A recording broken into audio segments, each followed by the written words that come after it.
that I always remember about that experience going into street dance. So I went in and I listened and I loved what I wanted and I bought it. But I always came out with about 4 or 5 records, right, that I wasn't particularly fussed on, but Micky was so good in saying, you see, if you don't take this now, someone else is going to take it. And I end up coming out with records that I wasn't that fussed on, but it was going to be the next thing. I remember the records as well that you sold me. So it was a Tough Twins track.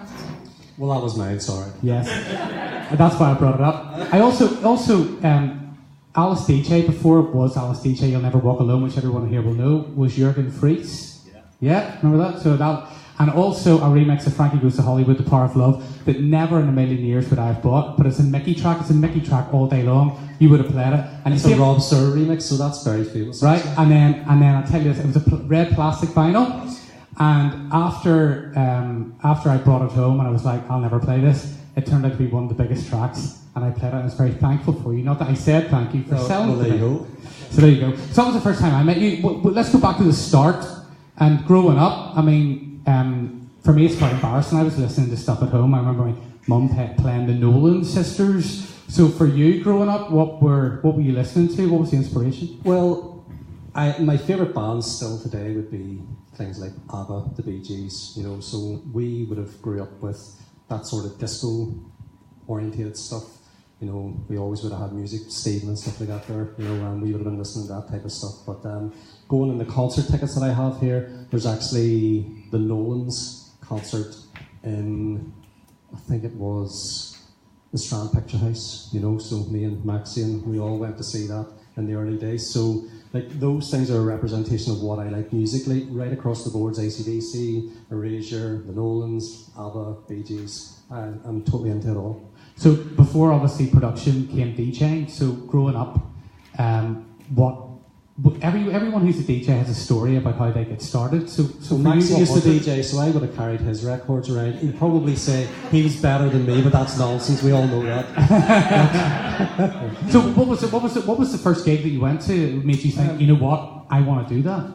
Well, we would have helped Maxie, as I say, he was DJing, so I would have been there, you know, helping him set up and stuff like that there. And you know, this was sort of before mixing and stuff like that. You know, once I learned how to mix, you know, I was in my room on the old Cloud turntables with the first pitch control, 12 hours a day, learning how to mix. You know what I mean? I was so fanatical about it. And that was really the start of it, but, you know... So was Maxie teaching you, or who did you have? I taught myself. I taught myself. And all this, you see, I had to do the same before YouTube. Now the kids have it easy, don't they? It's so easy now with technology, you know, you just press sync now and it mixes for you, you don't even have to do it. So you were practicing 12 hours a day, and how did you then take it from being in your bedroom or wherever you were doing it to the next level? One of my friends, Bob, owned, which I'm sure you know Bob. Central Records, never forget it. I was in there on numerous occasions. Yeah. Well, Bob gave me my first gig, you know, I forget what it was, I think it could have been Pips International or something like that, you know, and... Pips in the Elbow, still remember the adverts on the radio? Somewhere like that, you know, and from that, you know, just went on, did a lot of gigs around Belfast and stuff. And the thing about it was, would you, growing up, be a confident person, a going person, or how did you go about getting the gigs? Because unless you go and talk to people, I love the kids now, I don't mean to sound really old, but they expect just to have everything handed to them on a plate, but unless you go out and speak and try to make something of yourself, it's never going to happen. So how did you go about it? I would have been fine with Bob and stuff because, you know, he knew that I was obviously in the record stores and I was so into music and I was pretty upfront all the time, as you would know, you know, he was always on with, you know, the latest records and things like that. So, you know, I would have been playing good enough music that, you know, when you do a gig and people go, God, that was a really good gig, you know, or the music was good, and Bob would have said, God, that's great. So he kept booking me. So what was your memories of those first gigs? Hard work, because you're nervous about it, you know, when you're doing stuff like that, the first few gigs, different now, I mean, it's like a walk in the park now, you know, even if there's 20,000 people out there, you know, I don't get really nervous as such, you know, but you know what you're doing, but in the early days you don't, and you don't know how to structure your music sets and things like that, so it's just practice sort of makes perfect, you know? So, obviously there's a lot of production stuff in here, right? So, whenever you were DJing here, yeah. What made you decide I want to produce music? Well, in the early days, again, there's another guy here, Paul Tinney, who owned Intelligence, and he was basically... I collected every Intelligence flyer. Yes, well, Paul was responsible really for putting people like me on the map. At the time, there was maybe 7 of us, which was X-Ray Side, Bin Man, myself, Paddy Fraser, Tizer, and we did all of the big venues everywhere, and Paul put the tapes, and he drove all over Ireland on a weekly basis doing this in record shops like ours. So he was very much part of that as well. That was such a special time for lots of reasons. Obviously, we're in the mid-90s now.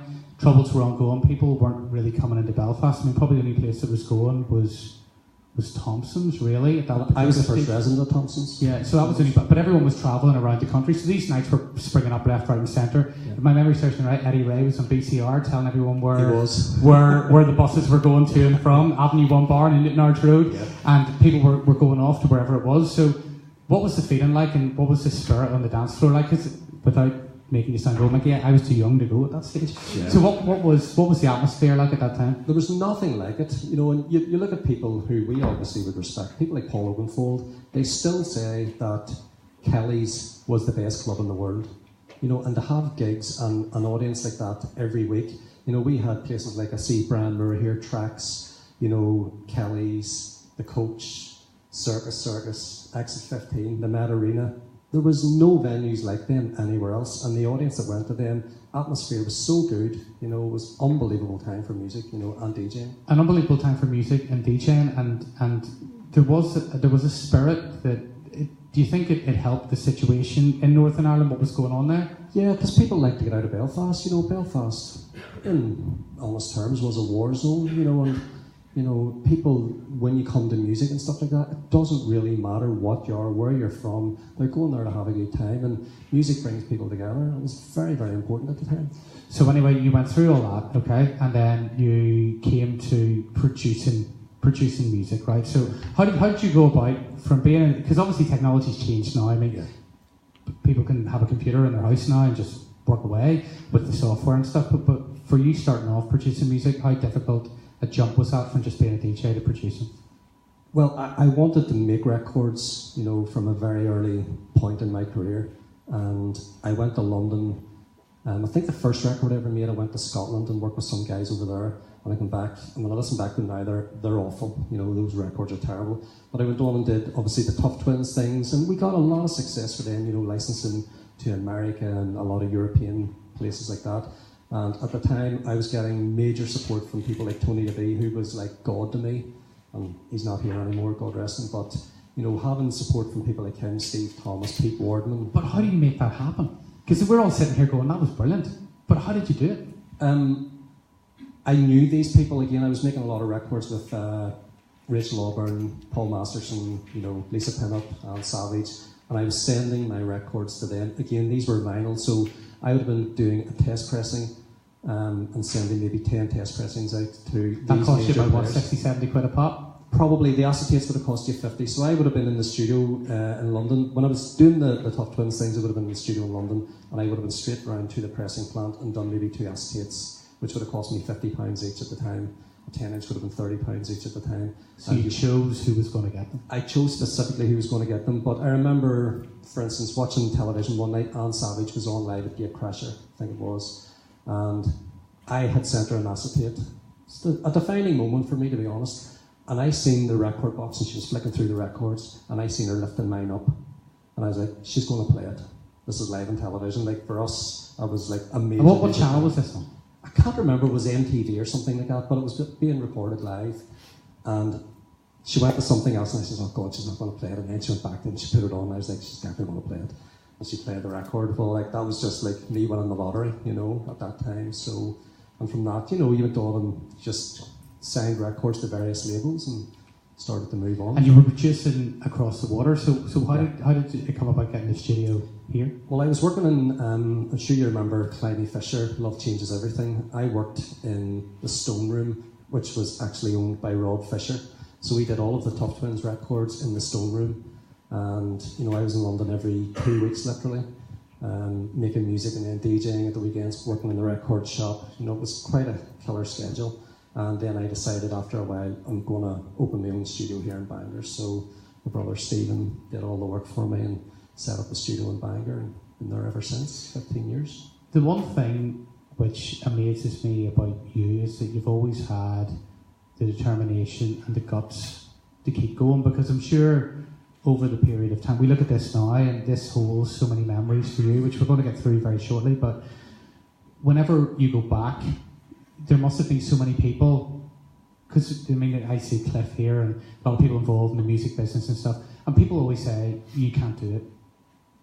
What drove you on to prove the people wrong that you could go to England, make music, get it published, get it stuck on record labels? Because I'm sure you had a lot of doubters.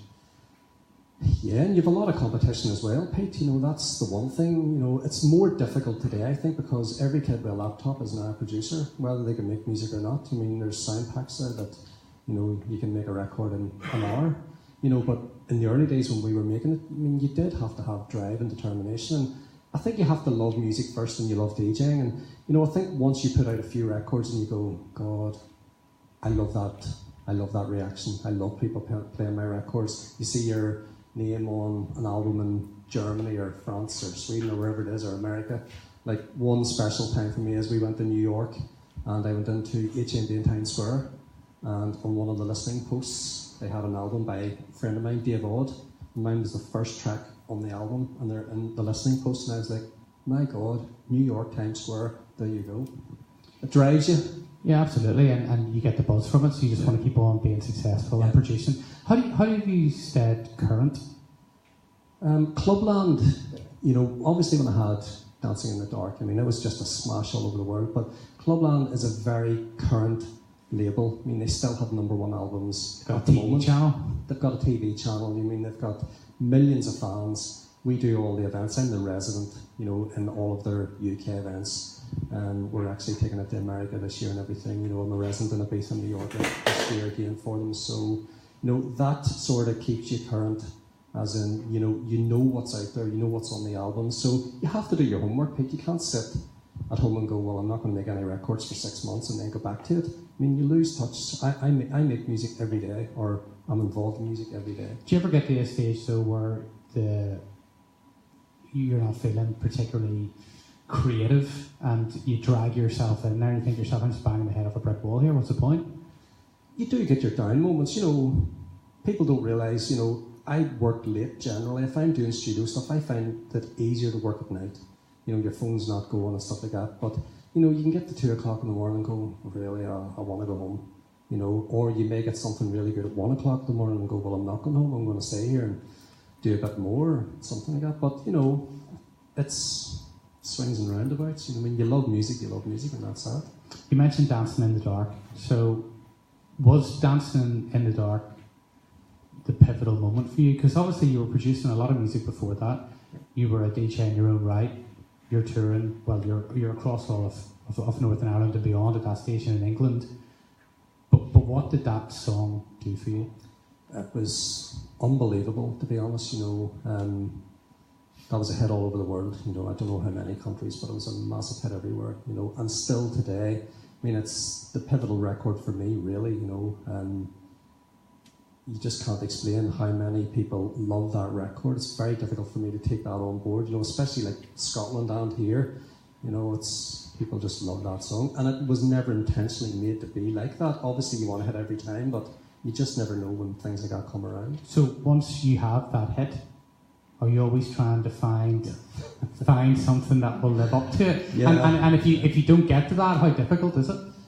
Well, you'll always compare. You know, when you have a record that's maybe, you know, charted in 20 countries or whatever, you're always looking to say, I want another one of those. Look, every time I make a record, I try to make it as best as I can. You know, that record, I don't think I will ever have a record as good as that, as in, you know, the way it touches with people. But, you know, you just go and make records as best of your ability, and hopefully I get another one or another 5, I don't know, but I doubt it. How many releases now have you had?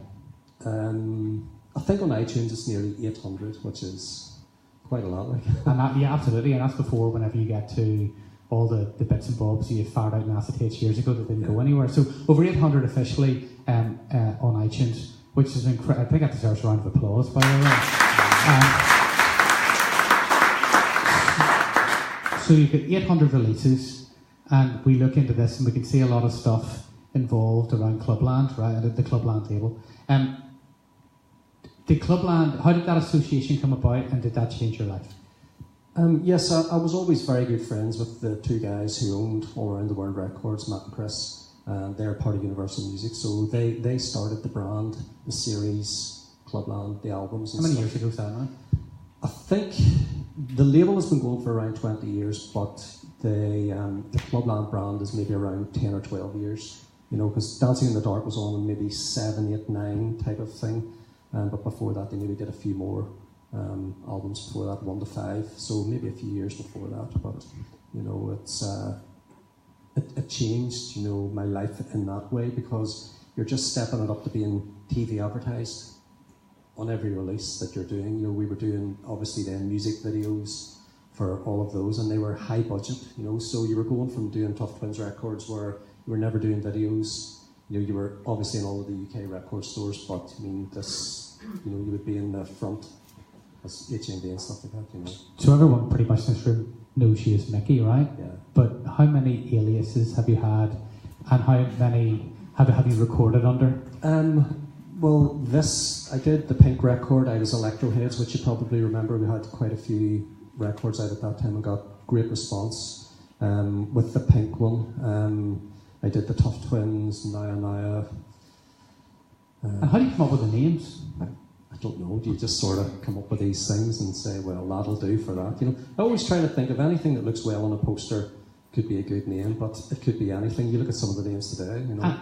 And in terms of, was that a case of always just wanting to reinvent yourself, not being put in a box, or why did you never just go with your own name all the time? Because it was different genres of music. The Tough Twins stuff was the bouncy stuff, you know, the trade type of music, you know, Tony DeVee and things like that. So that really fitted in well with that.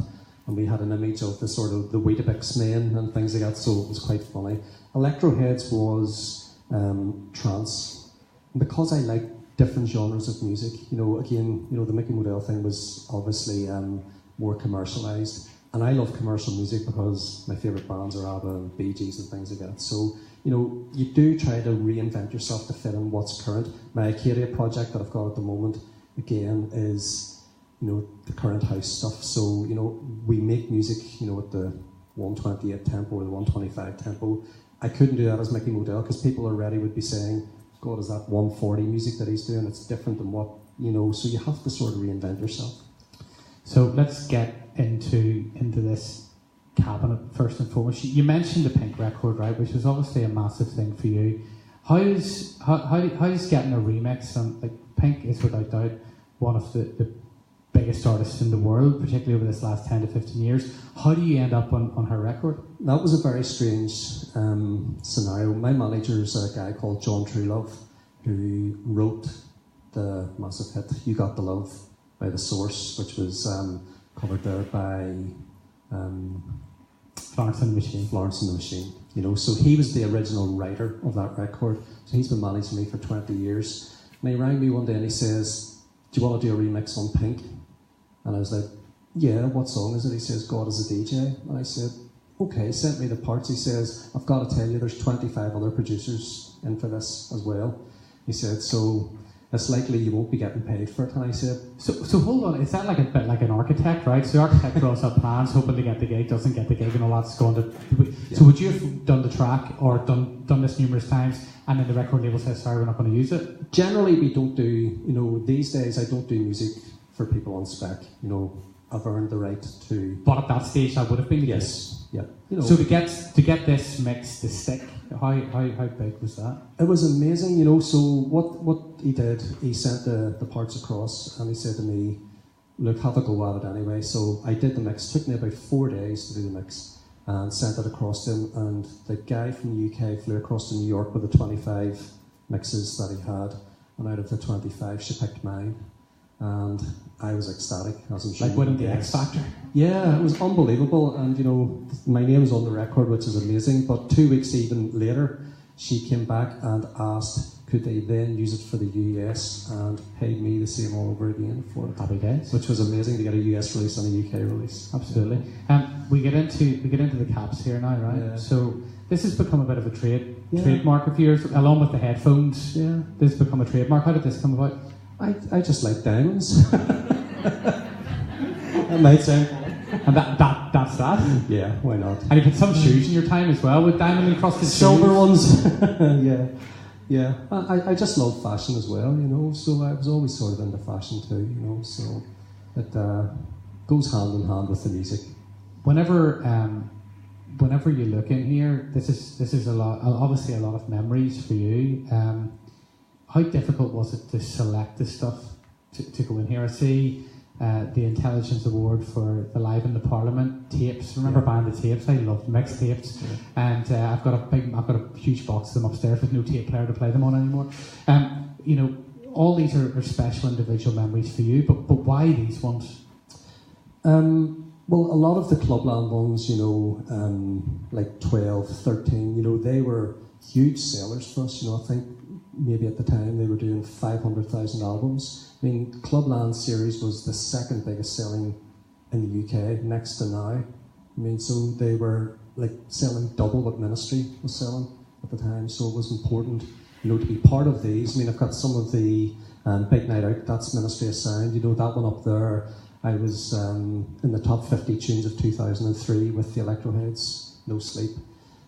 Jules played it. I had 3 tried and tested in 1 year, which was amazing at the time. So Judge Jules in Radio 1 was a massive, because obviously he was involved with Paul Masterson, your good friend. Yes. On the Highgate thing. Yeah. Right? We did Top of the Pops together. Yeah, so you mentioned Top of the Pops. Just tell us about that experience and how it came about. Well, I was always over in London, and Paul and I would have done a lot of work together. We were friends with Jules, obviously, and Jules would have supported, literally every record that I did and Paul did. So they had Highgate pitching, which I was sort of the first person that ever had the acetate off it, and I was hammering it at my gigs. And they signed the record, and they were given Top of the Pops. The limo called round to pick us up, so there was me, Jules and Paul. That was our TV licence pair money, paid for the limo, by the way. Yeah, there was the 3 of us. We hopped into the limo with the keyboards, so went down to the Top of the Pops, and they was your keyboard plugged in, or was that really awkward moment where you pretend to be doing something live and all you're doing is slamming away? No, that wasn't plugged in or anything like that. So, but it was a great show, with people like the All Saints on that week and stuff like that, so it was very special, and it's gone now, which is good to be part of it then. What's your biggest pinch yourself moment? Probably now. One of them anyway.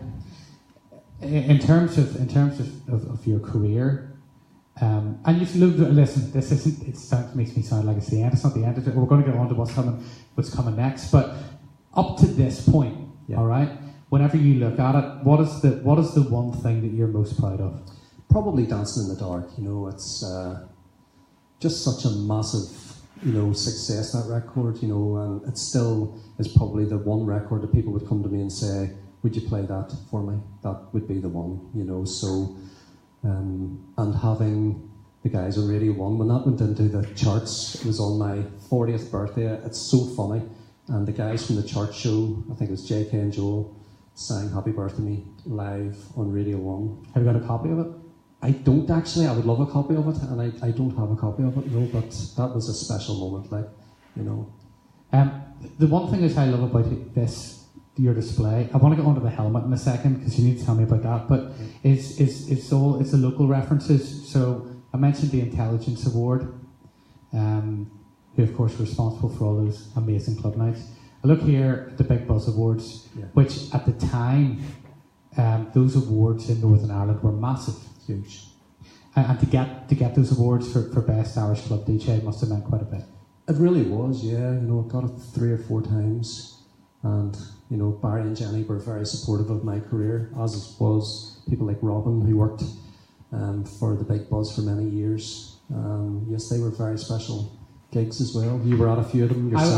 I was at a few of them, indeed. In terms of where dance culture is in Northern Ireland right now, you went away to get your success and did a lot of stuff in Scotland and England. Tell us where else you travelled to in terms of DJing, or maybe it's easier telling me where you didn't travel to. Well, yeah, all over the world really, So like this year, I've got America. We're taking Clubland to America, Canada, I'm a resident of Ibiza and Mallorca, all the European destinations. So do you, because the dance music scene, and this is why I think this is great for you to be honoured in this setting, which is very much indie rock led, everything from the Stiff Little Fingers right the way through to the Undertones.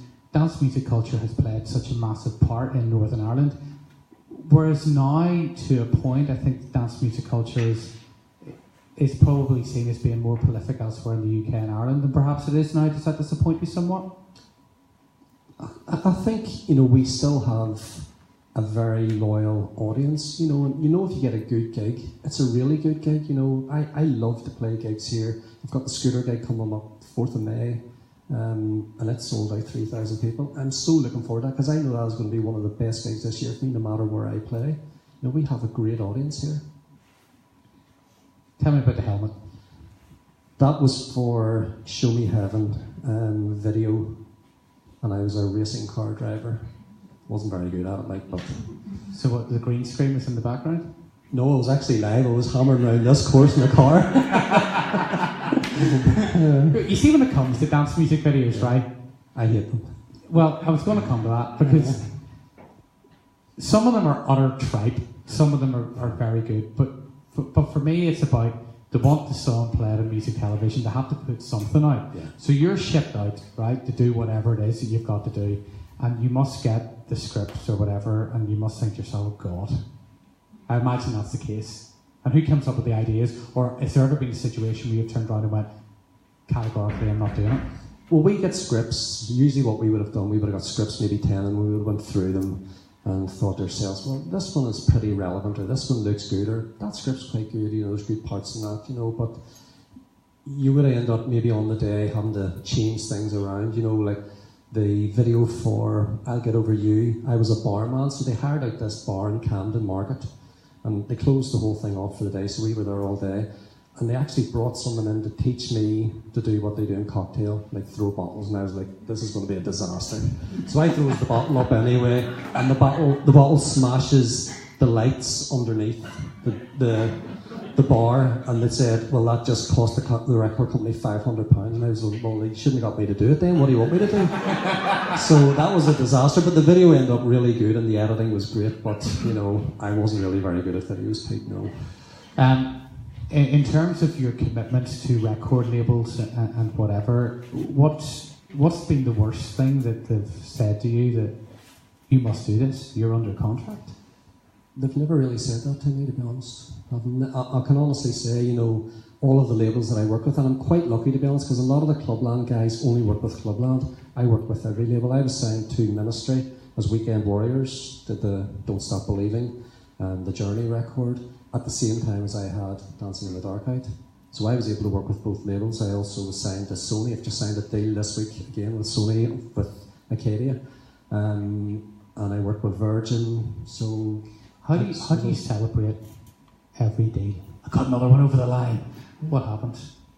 Did you have a ritual? Did you celebrate anyone? No, not really. It's just, there's another one. I think it's just when you have the records and you're so used to just putting out music all the time, it becomes, just an everyday part of things that we do, and it's nice to sign deals, and it's a lot more difficult these days to have hit records than it was 10 or 15 years ago. You must get young people asking you all the time for advice, and what do you tell them? Well, it is, as I say, it's really difficult for anybody making music today. I feel sorry for younger producers today because everybody that has a laptop and is into dance music wants to be a producer. So they're putting out records there and they're totally swamping the internet with demos. So, for instance, labels in Europe, like Spinning Records, get 1,000 demos a week.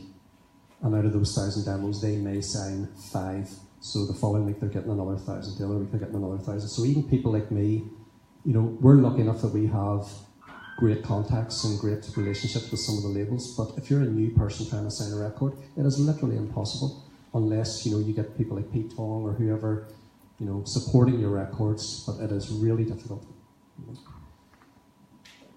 Who would you love to work with that you haven't had the opportunity?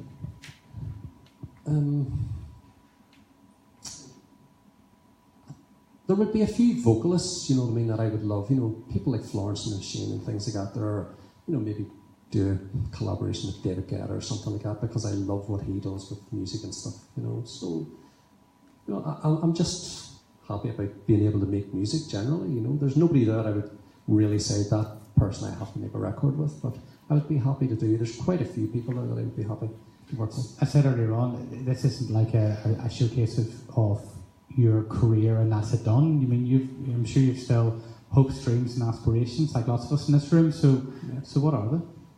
Just to be able to continue, you know, making music, have success, you know, have some more hits, continue DJing. I still love DJing. You know, the travelling can be a bit of a pain sometimes. So take us through. Whenever it comes to the height of, let's say, the summer season, and you're back and forth to Magaluf and Ibiza and wherever else. I mean, take us through your typical week. Well, this year I will have Wednesday. I travel to Ibiza. I do clubland gig out there, and we travel in from Ibiza to Mallorca on Thursday. I do the clubland gig in Mallorca on the Friday night, so it's Thursday, Ibiza, Friday, Mallorca, and wherever it is that I travel in on a Saturday, you get home on Sunday, and then you start all over again. I make music Monday, Tuesday, Wednesday, whatever it is. You know? So flying around, I remember whenever I was younger, and I aspired to do that. It never quite happened for me, but I always thought, this is, oh man, getting on a plane here and getting here and blah blah blah blah blah. But it must be a real pain in the backside. It is sometimes, you know. Stuck in airports sometimes, you know, like this year, you know, I had to cancel 3 gigs because of weather. You know, when you're standing in airports for maybe 5 hours and then it comes up cancelled and you go, well, I can't go there tonight, you know, so that's letting people down who've maybe bought tickets and stuff. But, you know, spending time in airports, I can spend it quite easily. You know, it's, I have a laptop there, I can make music on the road now, which is so good. Technology has brought that, you know. I carry my studio now in a roller bag, which is amazing. You know, MIDI keyboard, sound card, and the best speakers that you can buy, Genelix. And you can just work away in a hotel room? I on my hotel room in Ibiza, I just sit with a balcony and watch out over the water and make music. It's amazing. If you could go back 25 years and speak to your younger self, because I would imagine that you, like probably everybody in this room, had their hang-ups about being able to succeed. So if you were to go back 25 years and speak to yourself back then, what would you be telling them? Probably work hard, you know. I would be saying to myself, you know, there's things now that you look back and you go, God, I wish I had done this or I wish I had done that, you know, but I was pretty off the mark when it came to making music, and that was the best thing I ever did, because if you don't make music, you know, when you look at maybe even the top 20 DJs in the world, every single one of them is a producer. Swedish House Mafia, David Guetta, Tiesto, they're all known for their music. So, you know, in hindsight, that probably would have been a good call. So I would have been saying to myself that, if anything, make music, work hard. For you, was it about DJing? Was it about seeking fame? What was the biggest driver for you in your career? Because was there a point whenever your name was being banded around and, you know, you walked into that shop in New York and there you go and your record's on there? I mean, was there a part of you which was just seeking fame, which was a reason for doing it? It was never about that for me, and even today, you know, it's probably the most thing that I wouldn't think about. You know, you love music, you know, you're earning a living DJing, you're making music, you know, if it's what you love. If I didn't have music to get up to every day, would you really want to be there? Probably not. So that drives you in itself. You know, it's certainly not about fame. You know, if you love music, you know, it's special. So you now have this, right, which is a testament to you and your career, but probably not just, you mean, you created this, yeah, but you had a lot of people who backed you and a lot of supporters. Everybody in this room. And if it wasn't, so the people around you, the people you surround yourself with, probably help you be creative, but also they push you on in your dark days. So you all have dark days when you just get up and you think, oh God, I don't know if I can do this or not today. So you know, have you a message for the people who've supported you? Yeah, I'd just like to thank everybody who came here today. Everybody in this room has had a massive bearing in my life, you know, and my career. And very supportive, and I just can't thank everybody enough, to be honest, for coming here tonight firstly, and just for helping me along those 30 years. You know, it's important. Many more years you're going to keep on making music? Maybe another. Well, I think I'll always make music, but if I did DJing for possibly another 5 or 10, that would be enough. Just tell me this, right? So there's quite a few DJs in the room, right? Yeah. So what's the question? Whenever someone comes up and go, "Here, mister, will you play this?" What is the question that you hate the most, and what is your general response whenever you're not going to play a tune that someone wants you to play? In the gigs that I do, you know, a lot of them now were sort of slightly removed. Oh, they don't get near you now? They don't get near you now, which is good. So you're sort of, you know, like we do a lot of the O2s and the concert type venues now, which is brilliant. But the smaller gigs, I still love the smaller gigs. It's not about doing the big gigs. It's sometimes the smaller gigs, they're more intimate, you're more in touch with people. And, you know, I love to talk to people when I'm doing the gigs and stuff as well. But, you know, you do get people coming up and asking for silly songs that you would just never really play. And you have to sort of try and be nice to them, but, you know, I don't suffer fools very easily sometimes. If you want to take a look at the screen here, hopefully we've got someone to push the play button. We talk about these tunes, and I appreciate that pretty much everyone here is very much familiar with what Micky has done and achieved over this last lot of years. But here's just a short montage of some of his best work.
You've sampled so many tunes over the years, okay? And the one thing that probably a lot of people ask you, and I just want the honest answer, is how do you get the clearance? I mean, have you ever had a situation where you've sampled a song and the artist in its original form has said, "No, you're not doing it"? It's only ever happened once that they've said no, and that was the Killers, Mr. Brightside. And that's the only time ever in history. And Brandon Flowers just said no. They just, you know, a lot of those people, and I totally understand it, they're very precious about their work, you know, and they maybe just don't want a dance version of their record because they maybe look at people like us as if we destroy their music, you know, but that's cool with me. But it's still a record that I play at a lot of my gigs, and it gets a huge reaction, so I still play the record, but that was the only one I can ever remember in history that they said no. You mentioned Dancing in the Dark, probably your proudest moment. How did that track come about? Because it wasn't totally original from. No, it was a ballad. Yeah, it was a ballad. Jessie had her actually.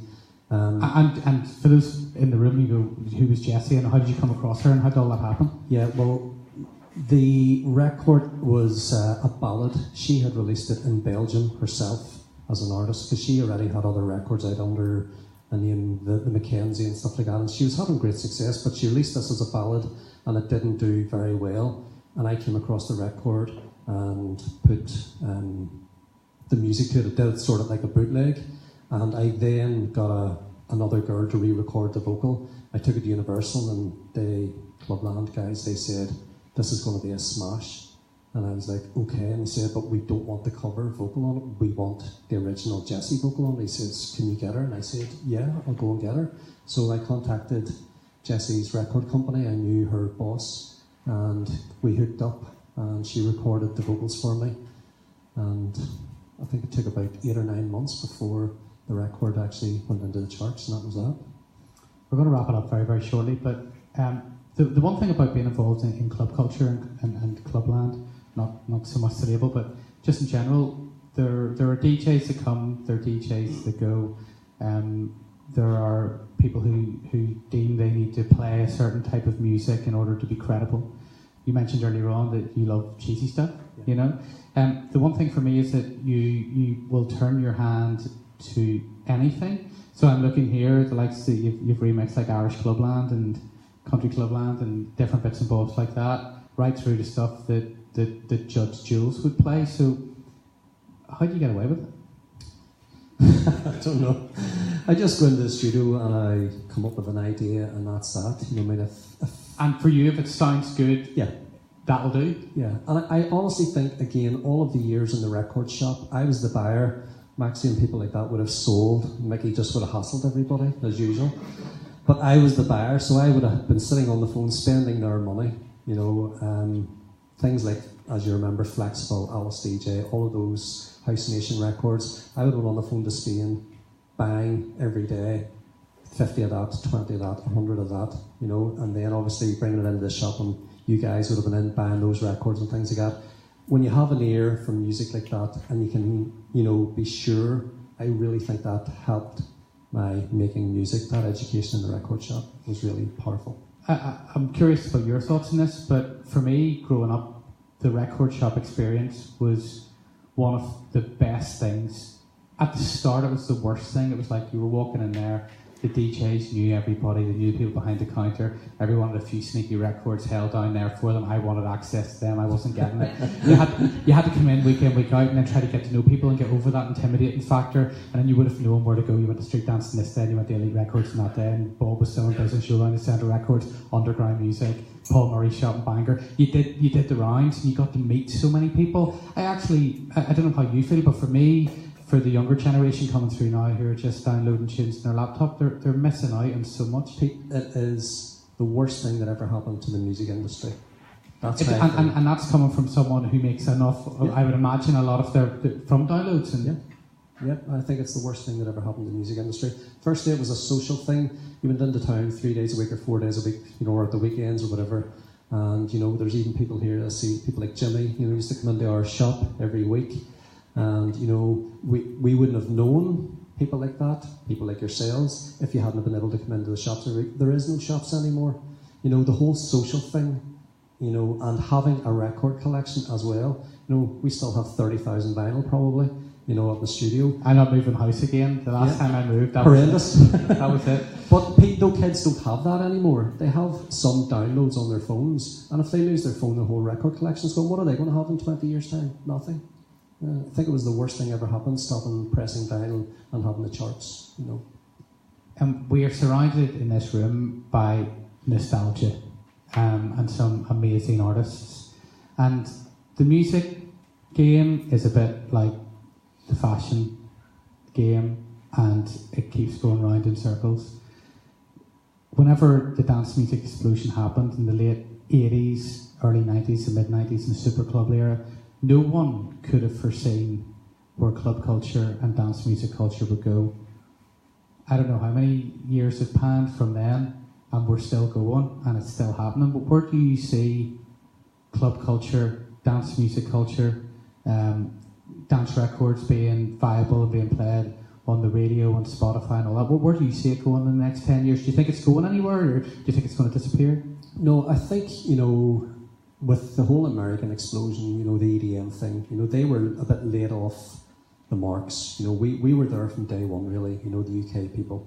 And, you know, the Americans have sort of switched on to that now, and I think they will get a great run. You know, you look at people like, you know, influential DJs, Calvin Harris, Tiesto, people like that, they have residencies in Vegas now.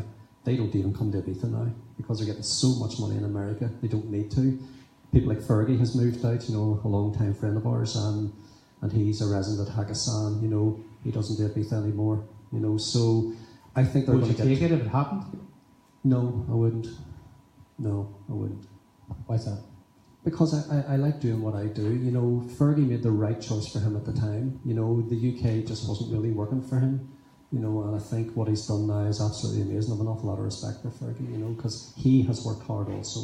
So he has, you know, and he is doing amazingly well out there. You know, to be a resident in one of the best clubs in the world, you know, he's fantastic.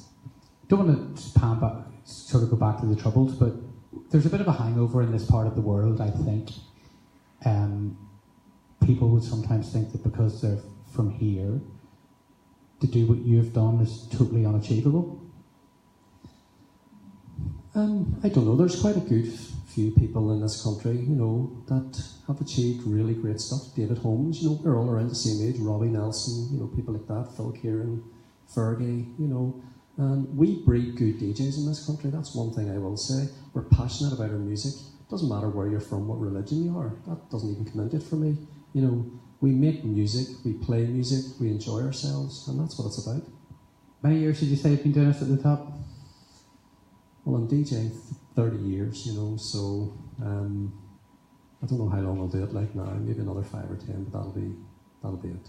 Well, listen, the one thing I think we'll all get from this is that you're extremely passionate, you've been hugely successful. This is brilliant to have dance music represented in the OEM Music Centre. Many congratulations. Thank you. And wish you every success for the future. Ladies and gentlemen, Micky Modelle. Thank you.